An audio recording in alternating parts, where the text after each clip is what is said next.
est 19h30 avec le même plaisir. Et ils sont là, Dieudonné Amonto et son équipe du dimanche, bien en place pour le tour d'horizon de l'actualité de la semaine, les faits et l'analyse. 3 invités ce soir, le 7 Info, c'est parti.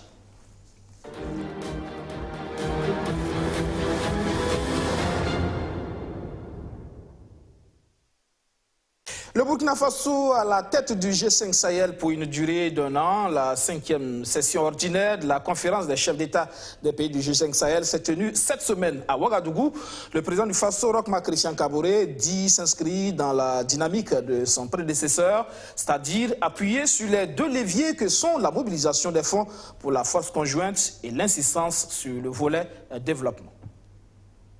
Poursuivre et consolider les acquis engrangés sous la présidence du Niger.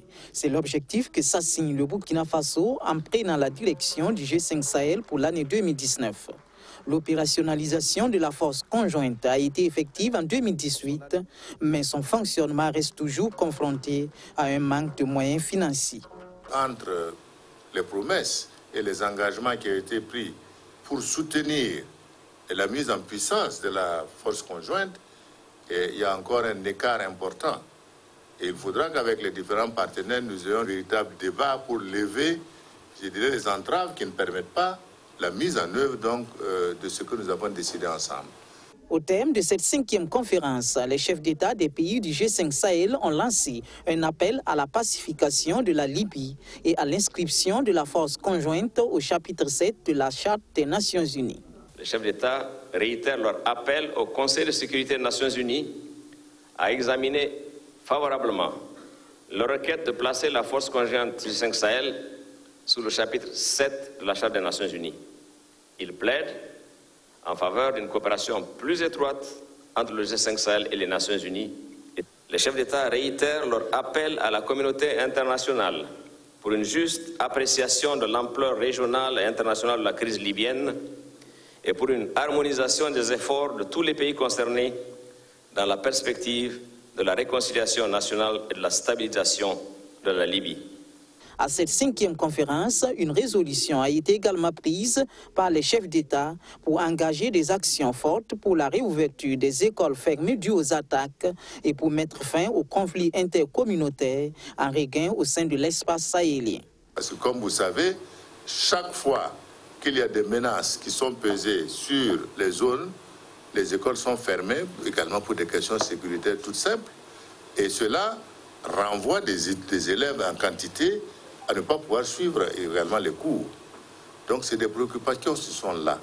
Et nous devons travailler ensemble, chacun dans son pays et également aux abords de nos frontières, pour réduire le temps, je dirais, les distances de circulation des terroristes entre nos 2 frontières et entre nos différents pays. L'éclosion des conflits communautaires nous interpelle à faire en sorte que la cohésion également soit au centre de nos préoccupations. La lutte contre l'exclusion, le fait d'appartenir à un même pays, le fait d'appartenir également, je dirais, à une même communauté qui est le G5 Sahel. Le président du Faso s'est engagé à mener des actions pour accroître la résilience des populations du Sahel à travers le plan d'investissement prioritaire dont le cadre de suivi de la première phase a été adopté à cette 5e conférence ordinaire. Le G5 Sahel pourra d'ailleurs compter sur le soutien du Japon qui compte lui apporter une assistance financière de plus de 11 milliards de francs CFA. Voilà, le chef de l'État, président en exercice du G5 Sahel, qui a eu une séance de travail avec le secrétaire permanent du G5 Sahel, Mama Sambo Sidikou. Il a été question de la nouvelle feuille de route de l'institution.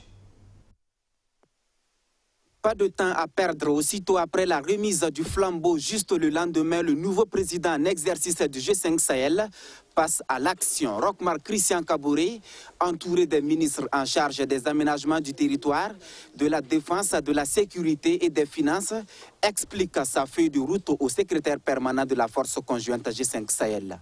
Environ 2 heures d'échange et les choses sont bien claires. Nous sommes intéressés aux questions essentielles de sécurisation des populations, j'ai dit, et le président Kaboré vient de me donner ses instructions, pour l'opérationnalisation de la force conjointe, opération effective, pour la mobilisation des ressources pour le développement de nos régions, surtout les plus fragiles, sur les frontières, en particulier le programme développement d'urgence du G5 Sahel. C'est un secret de polichinelle que de dire que le G5 Sahel ne bénéficie pas d'un total soutien à l'international. Avec le chef de l'État burkinabé en tête, c'est une donne qui devrait changer. Dans les priorités, le Burkina Faso veut aller vite et bien dans la sécurisation des personnes et des biens. Le président du Faso a convoqué une réunion dans quelques jours avec le ministre de la Défense des 5 pays, mais également il y aura le chef d'état-major des 5 pays, il y aura aussi le commandant de la force conjointe qui va être là, tout ça pour voir avec ces différentes structures, ces différentes parties, comment est-ce qu'on peut aller vite vers donc une pleine opérationnalisation de la force conjointe. La force conjointe existe déjà, elle mène déjà des opérations avec succès, comme les chefs d'État l'ont relevé hier, mais ce sont des opérations qui sont ponctuelles et il s'agit maintenant de faire en sorte que la force conjointe puisse donc opérer de façon permanente. Que les questions de femmes et de jeunesse, qui sont des questions essentielles, soient prises en compte et que le secrétariat permanent soit renforcé pour faire face au travail qui lui est demandé. Nous avons suivi attentivement les recommandations du président, nous avons pris note avec des délais assez précis de mise en œuvre. Dans la feuille de route du président en exercice du G5 Sahel figure en bonne place la cohésion sociale, la tolérance et le vivre ensemble. Ce volet sera au cœur des tâches assignées au secrétaire permanent de la force commune. Dans la même dynamique, l'équipe devrait s'atteler à l'ouverture des écoles fermées suite aux attaques terroristes afin de ramener ces milliers de scolaires dans les classes. Premier invité de cette info, Siaka Koulibaly, analyse politique. Bonsoir. Bonsoir.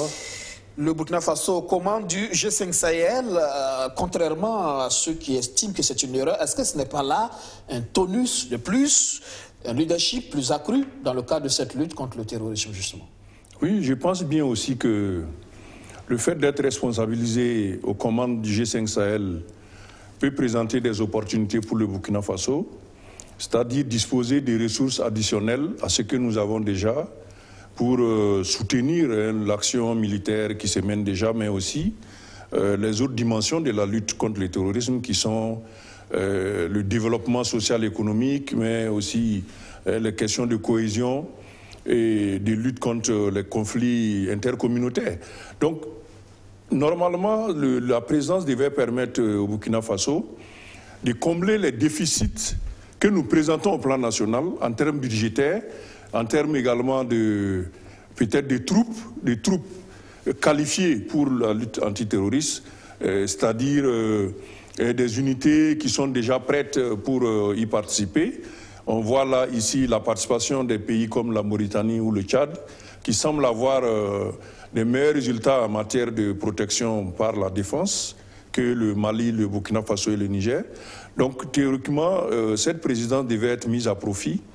D'abord pour faire booster le G5 Sahel dans son entièreté, avec les défis qui ont été présentés ici, à savoir la question du chapitre 7 de la Charte des Nations Unies, mais aussi la question de l'opérationnalisation et l'effectivité de la force conjointe.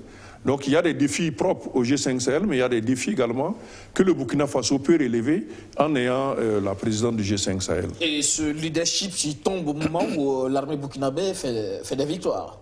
Oui, on sait que depuis le début, l'armée burkinabé n'est pas en reste, disons. Déjà en considérant les attaques contre les unités de l'armée, même les convois qui sautent sur les mines démontrent quand même qu'il y a du mouvement et qu'il y a aussi de l'action au niveau militaire. C'est vrai que le terrorisme, comme on l'a dit depuis le début, se mène selon un mode différent de ce pourquoi nos forces de défense et de sécurité ont été formées jusque-là, ce qui rend un peu difficile donc l'éradication totale du phénomène terroriste sur nos territoires. À savoir que ce sont des petits groupes mobiles qui apparaissent et qui disparaissent assez rapidement, ce qui fait que nos forces, quand elles sont positionnées quelque part, sont déjà une cible pour ces terroristes-là.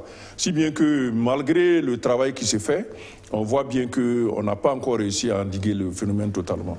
Et là, l'autre souci, c'est aussi cette polémique justement autour de ces chiffres, hein, cette victoire de l'armée burkinabé sur le terrorisme, 146, puis après une vingtaine le lendemain. Faut-il douter justement des chiffres officiels? Certaines sources parlent d'exactions. Oui, je pense que les 146 ont été annoncés par un communiqué de l'armée, du service de communication de l'armée, donc il faut le prendre comme tel.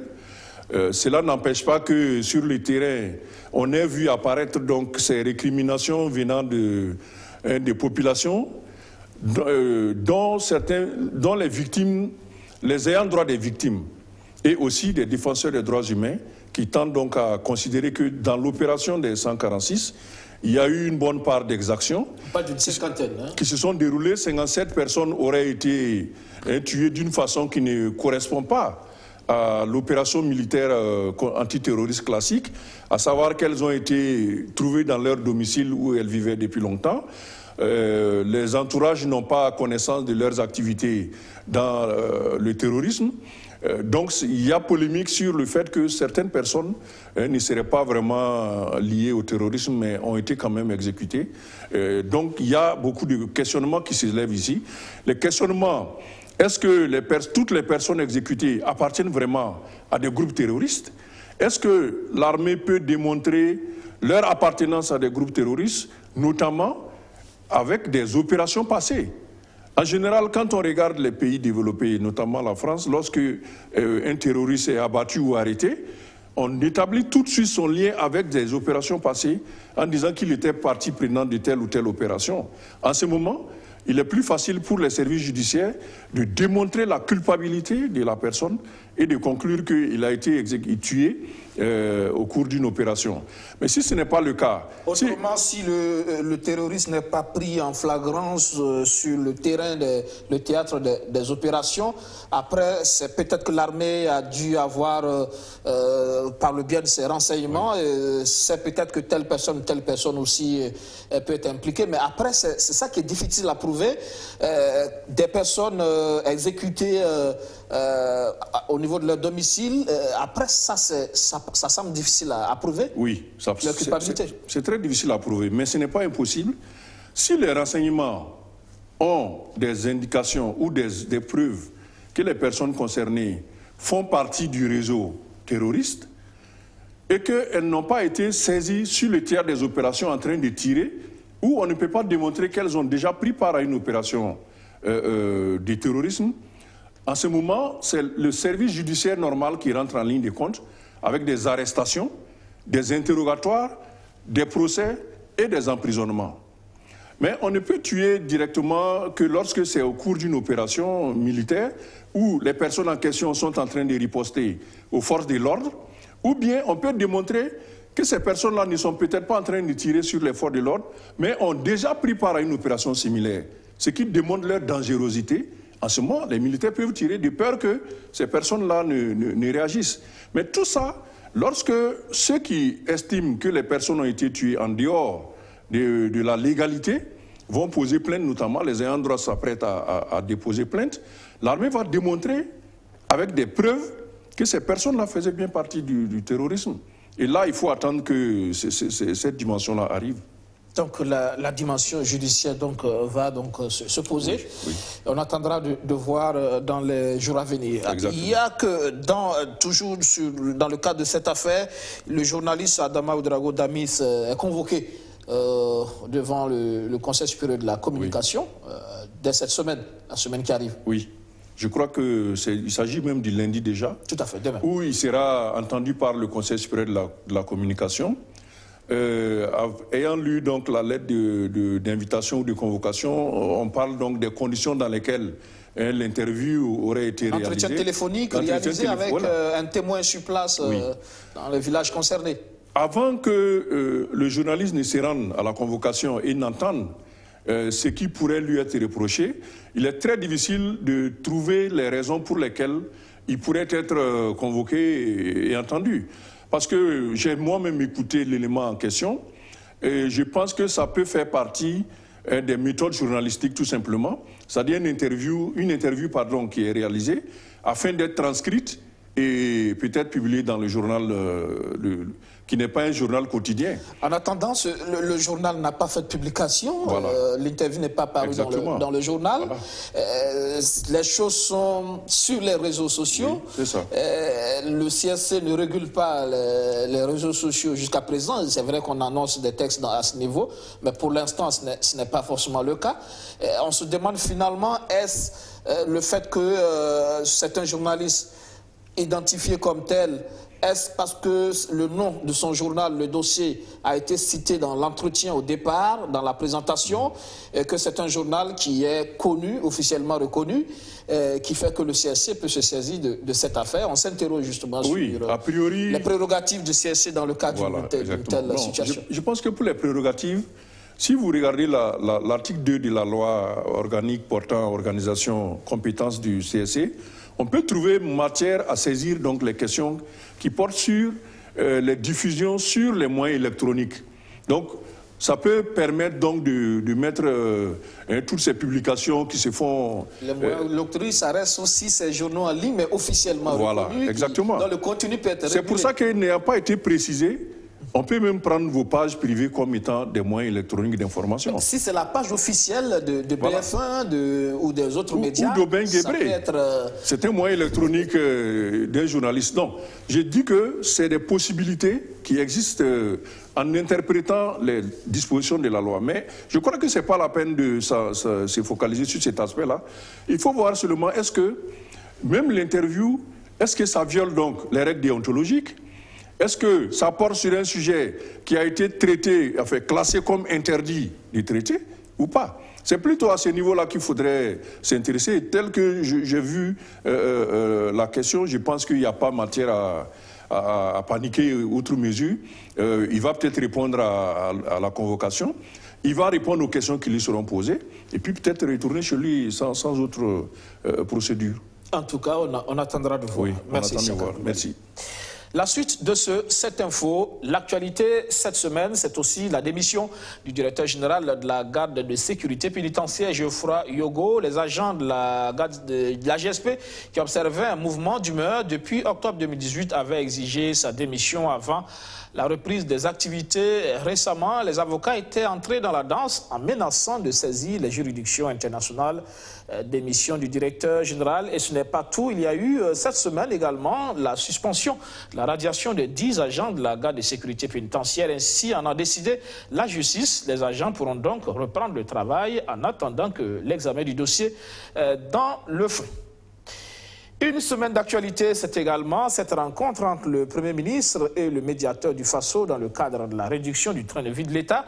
Des voix se lèvent, vous le savez, pour demander la suppression de certaines institutions jugées budgétivores et inutiles. Le médiateur du Faso est cité en exemple, mais pour son premier responsable, Sarah Sérémé, il faut plutôt augmenter le budget du médiateur du Faso. Justice sociale, préservation de la paix et collaboration entre le médiateur du Faso et la primature. Autant de questions à l'ordre du jour des échanges entre Christophe Marie Dabiré et Sarah Sérémé. L'entrevue de la matinée de ce 8 février sert aussi de prétexte au médiateur du Faso pour remettre les rapports d'activité des années 2015, 2016 et 2017 au chef de l'exécutif burkinabé. Nous lui avons fait les différents points. Et je pense qu'il y a beaucoup de perspectives quant à la collaboration qui doit évidemment plus s'affirmer et être vraiment plus proactif.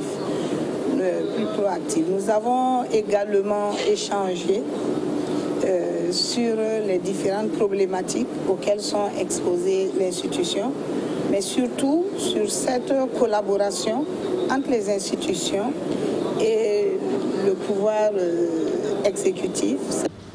À son arrivée à la tête de l'institution, le médiateur du Faso avait un budget de fonctionnement d'environ 423 millions de francs CFA. Un budget revu à la hausse de 100 millions qui ne permet toujours pas au médiateur de fonctionner convenablement. Sarah Sérémé plaide pour une revalorisation de la dotation. Et sur les 423 millions, presque 400 millions vont aux dépenses, les charges du personnel. Concernant l'électricité, l'eau et le téléphone, il n'y avait même pas de rubrique. nous avons à peine 432 000 francs qui étaient prévus pour toute l'année pour l'électricité. Et pourtant, nous avons une facture qui avoisine les 35 millions par an. Quand on parle de restrictions budgétaires, certains croient qu'il faut vivre dans le misérabilisme. On ne peut pas avoir des institutions qui ne fonctionnent pas. Le médiateur du Faso se porte bien. Il se fait de plus en plus connaître par les Burkinabés, assure Saran Sérimé. En 2017, par exemple, 579 dossiers ont été instruits par les services du médiateur du Faso. 104 ont fait l'objet de recommandations et 76 parmi eux ont connu un dénouement heureux. Deuxième invité de ce 7 Info, Boniface Kagambega, promoteur du festival Rendez-vous chez nous, le festival par excellence des arts de la rue. Bonsoir Boniface. Bonsoir Aubin. Bienvenue. Merci. Vous êtes le directeur artistique donc de ce festival. Pour la 10e fois, là s'exprime dans les rues du Burkina. Oui. C'est une très belle fête, hein. On le sait, un engouement de plus en plus accru autour donc, de cet événement. Oui, c'est vrai que nous avons maintenant plus de soutien. Nous avons plus de compagnies qui participent à cette 10e édition. Et nous sommes maintenant sur 3 pays. Et voilà, hier, nous avons débuté avec une très belle parade où nous avons eu des milliers de personnes qui ont pu voir cette parade. Une très belle fête populaire, hein, chaque année qui mobilise du monde. Les artistes viennent de partout. C'est le rendez-vous donc des échanges entre les artistes locaux, mais beaucoup qui viennent d'ailleurs, notamment d'Europe. Oui, donc nous avons beaucoup qui viennent d'Europe, du Canada. Nous avons eu des artistes qui sont venus aussi de la Corée. Et nous avons beaucoup d'artistes africains aussi, qui sont présents sur cette 10e édition. C'est la preuve que c'est un festival qui gagne en renommée. Oui, bien sûr, c'est un festival qui gagne en renommée. Avec des objectifs assez intéressants, hein, on le sait, au-delà donc, des arts de la rue, c'est aussi les artistes chanteurs, musiciens qui ont une scène tous les soirs à Gunguin. C'est un quartier animé, hein, oui, pendant tout le festival. Déjà, nous avons une 50aine de compagnies de rue et bien sûr, nous avons aussi un séminaire. Et avec des programmateurs internationaux qui sont là, nous avons des moments d'échange, des ateliers. Nous avons des ateliers, une dizaine d'ateliers pour les professionnels. Nous avons des ateliers avec des tout-petits. Nous avons des ateliers avec des collégiens. Nous avons une création faite par Irène Tassambedo avec 40 femmes du Gunguin. Et nous avons un travail aussi d'éco-citoyenneté. Voilà, un travail d'éco-citoyenneté. Nous allons cette année planter 200 arbres dans le quartier Gunguin. Nous allons distribuer, grâce à un partenaire, Napa Mbego, des poubelles pour éviter que nos mamans jettent des ordures devant les portes et brûlent.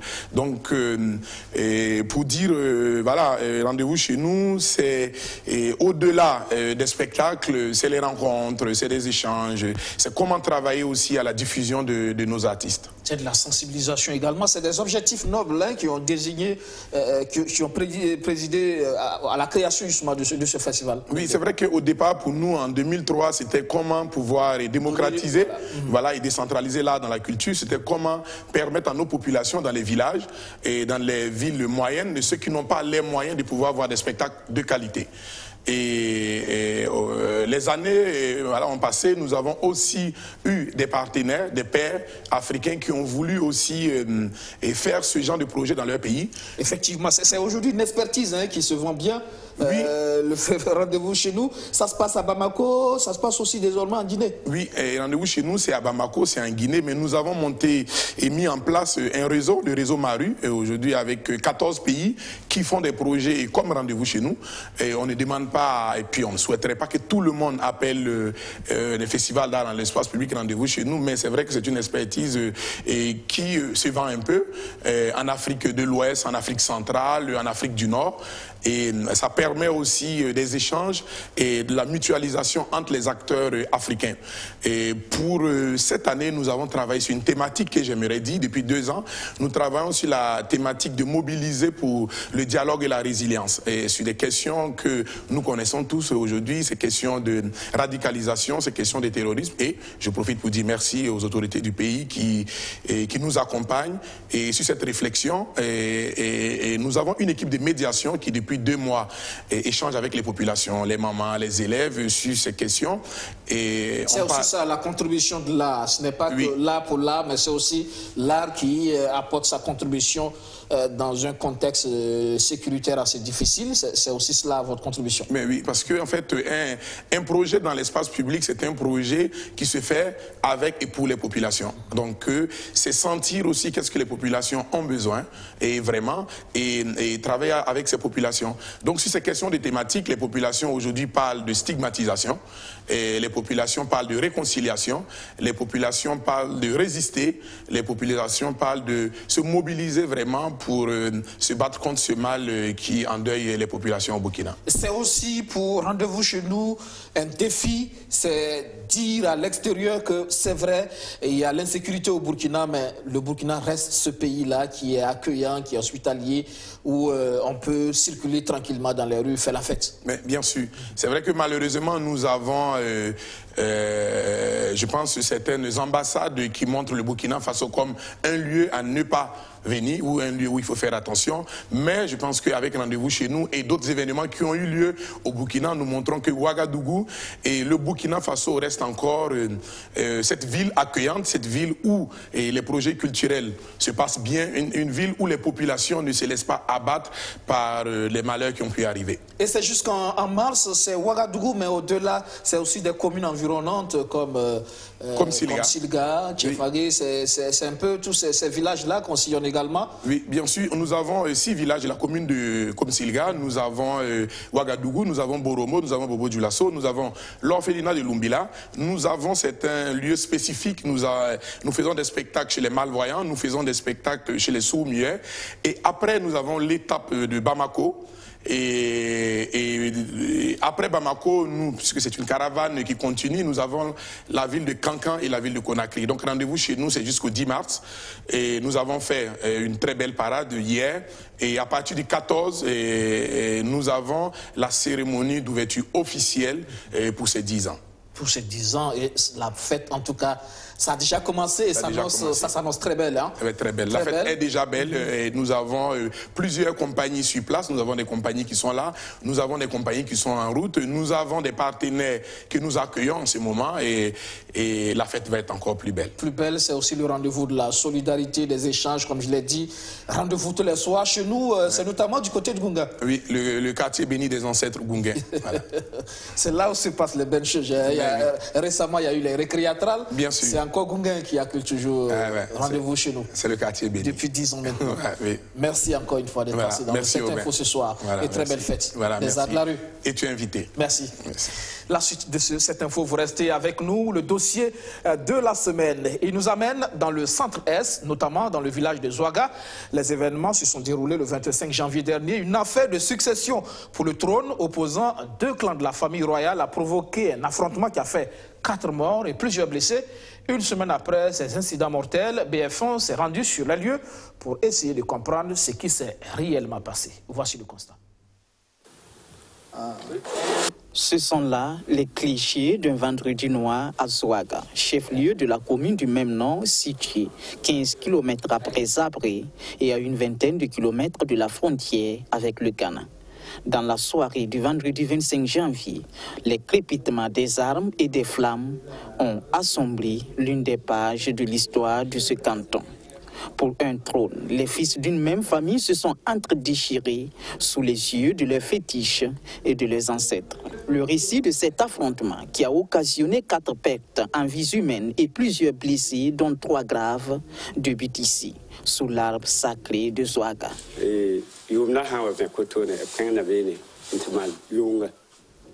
À chaque nouvel an, nous avons des sacrifices à faire sous l'arbre sacré. C'est ainsi que le chef et une bonne partie de la population s'y sont rendus pour accomplir ce rite. Mais à notre grande surprise, nous serons accueillis par des hommes armés qui n'ont pas hésité de tirer sur nous, tuant le vieux qui guidait la marche. Les auteurs de cette embuscade étant désignés comme les partisans de l'autre prétendant au trône, une véritable opération de représailles va s'organiser dans le village durant des heures. 6 concessions seront totalement brûlées avec tout ce qu'elles comportaient. Les violences du vendredi 25 janvier prendront même un caractère effroyable lorsque l'ex-maire de la commune désigné comme l'instigateur du camp des prétendants sera délogé de celui et poursuivi jusque dans la cour du pasteur de la ville. Sinon, il a couru vers ce coin puis il est venu rentrer, se réfugier. Bon, malgré tout, bon, les gens ont été nombreux. Bon, j'ai tout fait, demander pardon, excuse-moi, ils n'ont pas pu écouter. Poursuivant son témoignage, le pasteur nous racontera qu'il sera rejoint dans cette chambre où il recevra 2 balles, puis extirpé et lynché. Son corps sera drainé jusqu'aux abords du marché où il sera abandonné. Des violences qui ont pour genèse la succession de Naba Saga décédé en 2013. En octobre 2017, un successeur lui sera trouvé en la personne de Naba Tikli. Mais sa légitimité est contestée par une partie de la famille rayante. Dans la tradition de notre canton, le pouvoir ne s'est jamais donné par succession. C'est par vote que nous désignons le chef. Mais eux, ils ont voulu introniser le chef actuel sans même nous informer, alors que pour la même circonstance, les vieux des 4 familles de la cour royale doivent impérativement être consultés. Mais ils ne l'ont pas fait. Ce n'est qu'à 3 jours de son intronisation que j'ai été informé et logiquement je me suis opposé. Mais dans le camp adverse, c'est une autre version des faits qui est racontée. Bon, selon les rencontres qui se sont réunies plusieurs fois pour pouvoir la désignation du chef actuel, en tout cas la famille auquel ils discutent présentement là, chaque fois ils étaient tous présents, mais ils n'ont jamais déclaré qu'ils sont candidats. Et c'est ainsi que les vieux ont proclamé la date. Et quand on a proclamé la date, ils ne sont pas venus. Et jusqu'à l'installation du chef, ils ne sont pas venus. Après l'intronisation, sa sortie officielle, 1 mois après qu'ils se sont déclarés disant qu'ils veulent être chefs. Ainsi naquit cette guerre du trône qui a atteint son paroxysme le jour du sacrifice du Nouvel An, empêché par le camp du chef autoproclamé. Aller faire des sacrifices en présence d'ethnies étrangères, ça ne se fait jamais chez nous les Koussassi. On ne pouvait pas tolérer cela. Si l'on peut identifier les protagonistes de cette crise comme étant les frères d'une même famille, la mise en cause de l'ex-maire de la ville dans cette affaire reste floue et est jugée comme impardonnable par sa famille. Lui, il comprend. C'était la politique. Il comprend, là, on peut comprendre. Comment je peux dire, nous-mêmes, nous sommes pas des mêmes familles. Vous partez là-bas, et puis il y a des... vous attaquez là-bas. Vous laissez ceux qui sont là-bas, vous venez attaquer en tant que Waré Bouria. Qui ne suit pas dedans. Qui n'est pas même de la même famille que de la chefferie. Je ne comprends pas quoi. Nous sommes des enfants, mais ce qu'il y a là, nous voulons que la justice soit faite. Ce sont de fausses accusations. Ils l'ont tué pour rien. Il ne s'est jamais mêlé de nos problèmes. Pour la mort de notre fils, on peut l'accepter, puisque c'est entre nous, les gens d'une même famille. Mais en ce qui concerne l'ex-maire, on ne peut pas justifier leur acte.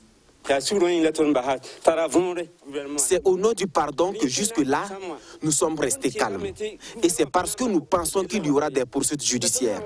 Mais si dans quelques jours, nous constatons que rien n'est fait, on va sacrifier nos vies pour lui rendre justice et nous serons tous quittes.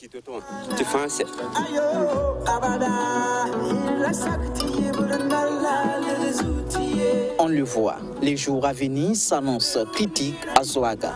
Les autorités compétentes sont ainsi interpellées.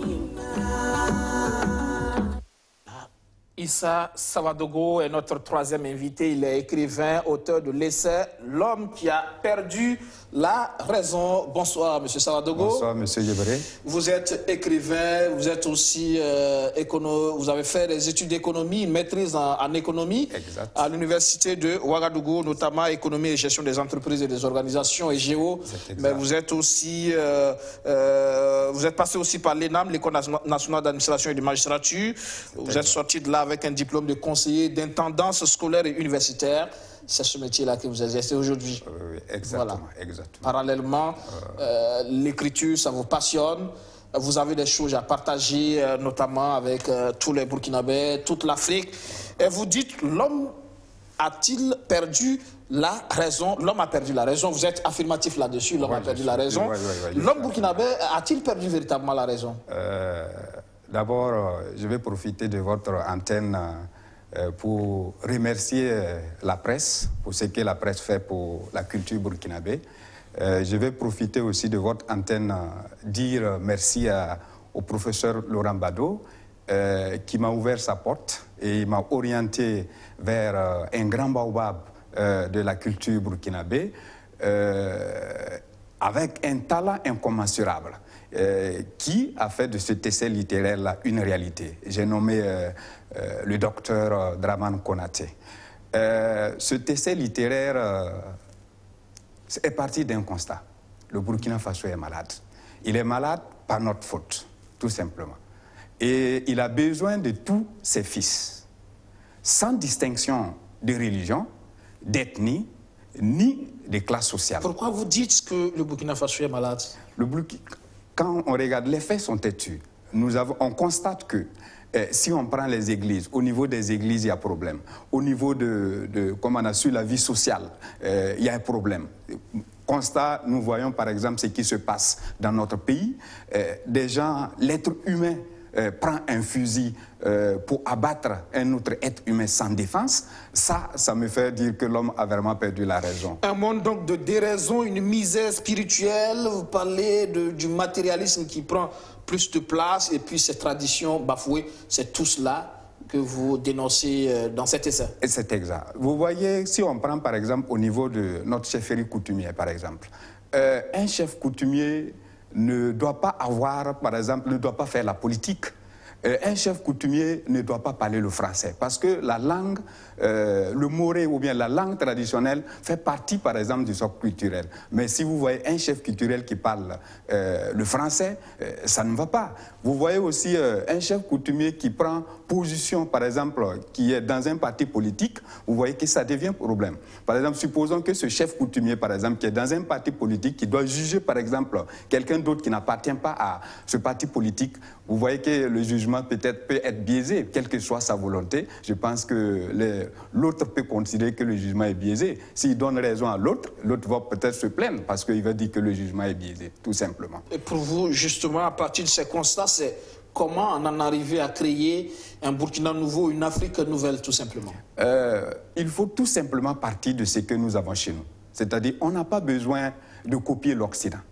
Le Burkina Faso, il faut tenir compte de la réalité au Burkina Faso pour partir de la réalité du Burkina Faso, pour asseoir une véritable, par exemple, cohésion sociale d'abord. Il faut aussi partir du Burkina Faso par exemple, si en tant qu'économiste, si vous prenez par exemple l'économie que je maîtrise un peu le plus, si on prend par exemple l'économie, on copie l'Occident, alors que la réalité de l'Occident avec le Burkina Faso, ce n'est pas la même chose. Il faut revoir le modèle économique. Il faut revoir le modèle économique. Revenir à nos traditions, à notre culture. C'est exact. Les solutions sont là. Les solutions sont là. À ce niveau. Oui, les solutions sont là. Partir de nos valeurs pour construire une économie, comme l'autre l'a dit, c'est avoir un développement endogène. Merci, c'est ça, surtout c'est ça. Et là, vous êtes aussi dans le domaine de l'éducation. L'éducation, vous en parlez aussi dans cet essai. Vous estimez que là aussi, on a complètement raté... Oui, si vous constatez, le constat est amer. Vous voyez, il y a des enseignants qui ont été bastonnés de l'autre côté. Ce n'est pas de cette éducation-là que nous avons besoin au Burkina Faso. Vous voyez, il y a, comment on appelle ça, des enfants qui ne respectent plus les parents, qui ne respectent plus le professeur. Ce n'est pas de cette éducation-là que nous avons besoin pour le Burkina Faso. Nous avons besoin, sans l'éducation, ça va être compliqué. Tout part de l'éducation. Tout part de l'éducation. Si on ne cherche pas à guérir le mal qui mine l'éducation, ça va être compliqué pour le développement du Burkina Faso, tout simplement. L'homme a perdu la raison, ça veut dire que l'homme, à la limite, devient un animal. Plus qu'un animal, parce que le constat est amer. Pourquoi un individu va prendre une arme pour abattre son, comment on appelle, son semblable, sans défense? Vous voyez, dans les églises rejette la balle aux musulmans. Les musulmans disent que si tu es chrétien, tu ne vas pas aller au paradis. Le chrétien dit que si le musulman n'ira pas au paradis. Alors que si nous prenons par exemple l'histoire même des religions, tout est parti d'Abraham. Abraham qui a eu des fils, Ismaël et Isaac. Et un est de la lignée de Jésus-Christ et l'autre est la lignée de, comment on appelle ça, Mohamed, qui sont tous des frères. Mais pourquoi cette division? Pourquoi cette division? Comment on appelle ça? Le pape me donne raison. Vous voyez qu'il a effectué un déplacement au niveau de Abu Dhabi pour rencontrer les frères musulmans. Et ce qu'il a dit, moi, ça me va droit au cœur. C'est cette image-là qu'il faut de plus en plus. C'est cette image qu'il faut de plus en plus. Pour l'Afrique, surtout, c'est important parce que c'est le continent aussi des excès quand il s'agit de parler de ces questions-là, souvent. Oui, ça, c'est vrai. Et donc, c'est un appel. C'est un appel. Alors, il faut retrouver la raison. Oui, c'est en fait, c'est un document qui interpelle, qui dénonce, qui conscientise et qui fait réfléchir. Qui fait réfléchir, donc. Un appel à la réflexion, je vous le recommande donc. Cet essai, L'homme a perdu la raison de Issa Sawadogo. Merci encore une fois d'être passé dans le 7 Info ce soir. Merci à BF1 pour l'occasion que vous m'avez offerte pour présenter ce lycée qui est une première pour moi au Burkina Faso. Merci encore. Voilà, merci beaucoup. Vous restez avec nous. L'actualité de la semaine, c'est aussi ce coup de filet. Police, douane et autres partenaires. 28,40 tonnes de produits pharmaceutiques illicites ont été saisis à Ouagadougou. L'opération s'est déroulée du 29 janvier au 2 février dernier. Des comprimés de tailles variées, des sirops aussi, sous toutes les formes. Ce sont au total 142 mètres cubes de médicaments, l'équivalent de 28,40 tonnes de produits pharmaceutiques illicites qui sont entreposés ici, au groupement central de la Compagnie républicaine de sécurité. Ils ont été saisis grâce à l'opération ERA, qui a mobilisé des équipes mixtes composées d'agents de la police municipale, de la police nationale et des douanes. Ce sont des médicaments qui viennent souvent de très loin. L'origine d'abord, ce sont des produits qui viennent de l'Asie, principalement de l'Inde et la Chine aussi. Maintenant, la provenance de ces produits, ce sont nos pays limitrophes, puisque ces produits sont déversés d'abord dans ces pays avant d'être acheminés sur le Burkina Faso. On peut citer le Nigeria, il y a le Ghana et bien sûr surtout le Togo. À partir de ces pays, ces médicaments illicites arrivent sur le territoire burkinabé par plusieurs filières, notamment avec la complicité des trafiquants de motos. Vous avez souvent les trafiquants de motos qui ne font pas que des motos seulement.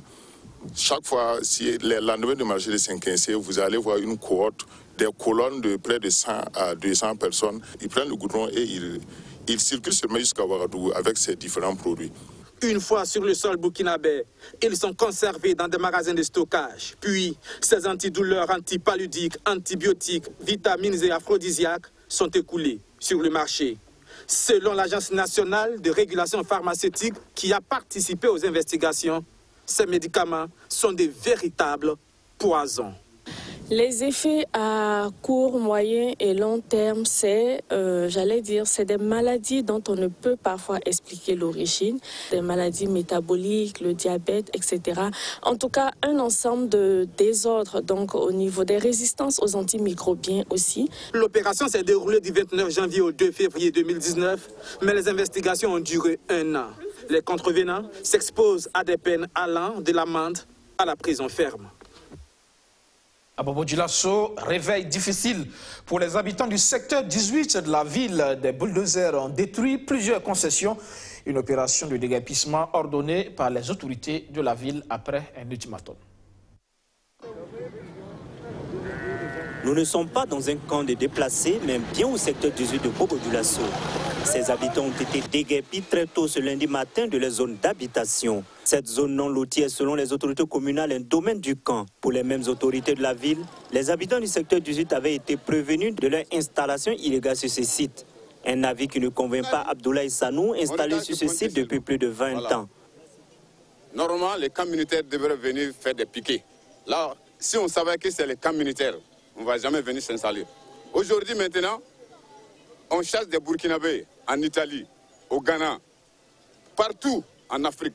Maintenant, c'est pour créer des djihadistes. c'est pour créer ça, on dit l'insécurité. Ça, c'est pas de l'insécurité. C'est eux qui sont en train de créer maintenant de l'insécurité. Selon moi, toutes les autorités sont complices. Toutes les autorités sont complices. Roch même n'a qu'à essayer de voir. Il n'a qu'à voir des images comme ça. Sincèrement, dit là où moi ici, là, je n'ai jamais aimé Blaise. Mais aujourd'hui, là, hein, Blaise et Roch, là, non, c'est pas la peine. Blaise n'a jamais fait ça. Il n'a jamais fait ça. La plupart des habitants du secteur d'usine ne refusent pas de quitter le domaine du camp. Comme cet habitant, il demande d'être relogé sur un autre site. On demande les permissions seulement pour qu'on n'a qu'à nous aider. Si on peut faire possible, nous gagner un coin. C'est ça que nous on est. On vous demande seulement, nous on n'est pas les forges. Et la main vide, ça peut faire un combat avec celui qui a un fusil. Ça ne peut pas. Il faut qu'on n'a qu'à regarder. On demande l'État, il n'a qu'à regarder, nous aider avec les coins. Vraiment, nous on n'est pas les coins pour s'asseoir. Ces dames qui disent ne pas savoir où aller avec leurs enfants ne comprennent toujours pas l'action des autorités. Elles s'en remettent donc à la volonté divine. Je vais les suivre pour qu'ils me donnent un lieu où dormir. Ils nous ont surpris. Certains dormaient même et ils sont venus les déguerpir. Donc, il faut qu'ils trouvent une solution. Si on parle d'un pays, c'est qu'il y a un chef. Nous sommes des enfants. On ne connaît rien. Le dernier mot revient à Dieu. Adama est un élève de la classe de 3e au lycée provincial Molo Sano de Bobo-Dioulasso. Ce matin, et comme bon nombre d'autres élèves de ce secteur, il a été obligé d'abandonner ses cours pour venir en aide à sa famille et sauver ce qui doit être sauvé avant le passage des bulldozers. Bon, ce matin, c'est vrai qu'on était à l'école, on a entendu les communications et tout, qu'ils allaient venir aujourd'hui casser nos maisons, mais on n'avait pas su que ça allait être vrai. Donc, le frère m'a appelé qu'ils ont commencé à casser, voilà pourquoi je suis revenu. Mes petits frères et les enfants de mes frères, je ne sais pas comment ils vont faire. Le déguerpissement des habitations spontanées dans la ville de Sia vise, selon les autorités, à assainir le domaine foncier à Bobo-Dioulasso. Une action certes légale, diront-elles, mais où loger ces centaines de populations qui ne savent plus à quel sein se vouer. Autre dossier de la semaine, le port de la ceinture de sécurité dans les véhicules portés. La ceinture de sécurité préviendrait 2/3 des décès dans les accidents selon les chiffres de l'OMS, l'Organisation mondiale de la santé. Et pourtant, au Burkina Faso, de nombreux usagers ne le portent pas malgré le caractère obligatoire que lui confère la loi. Pourquoi? Eh bien, une de nos équipes a voulu comprendre.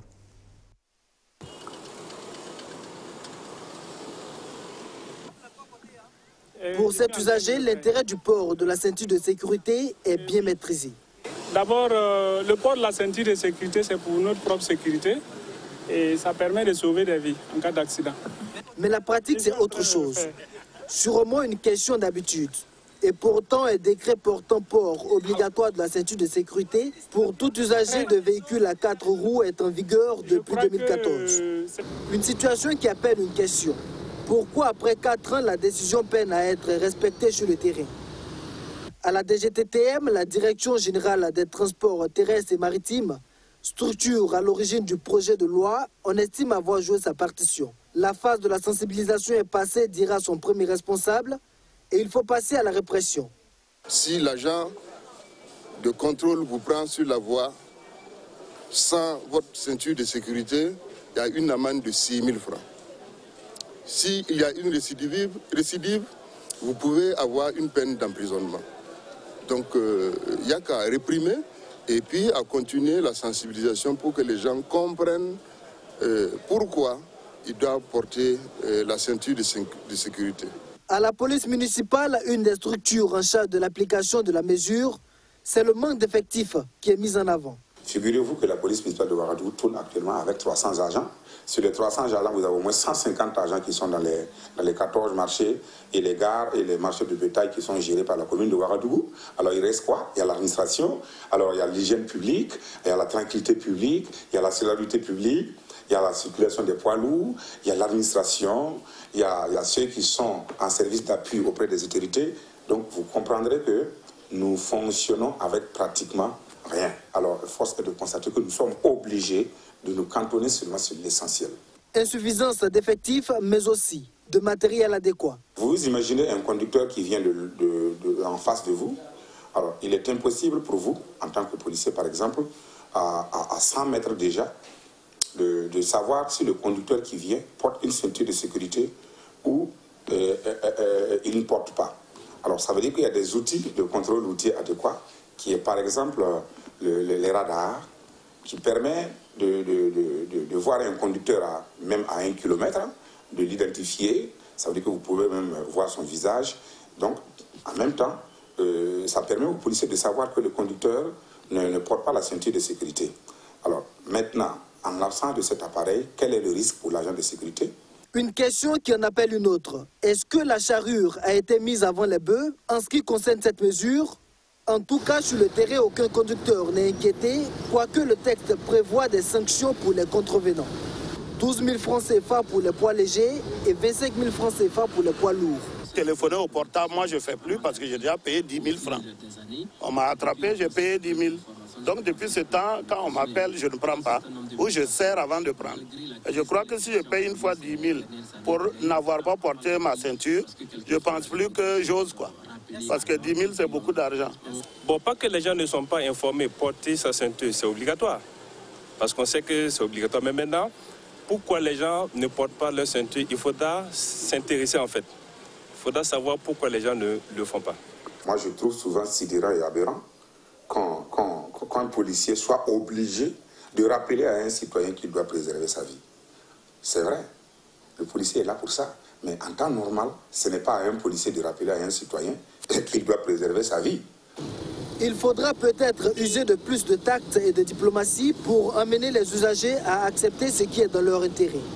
Puisque selon l'OMS, l'Organisation mondiale de la santé, la ceinture de sécurité est susceptible de prévenir près de 2/3 des décès.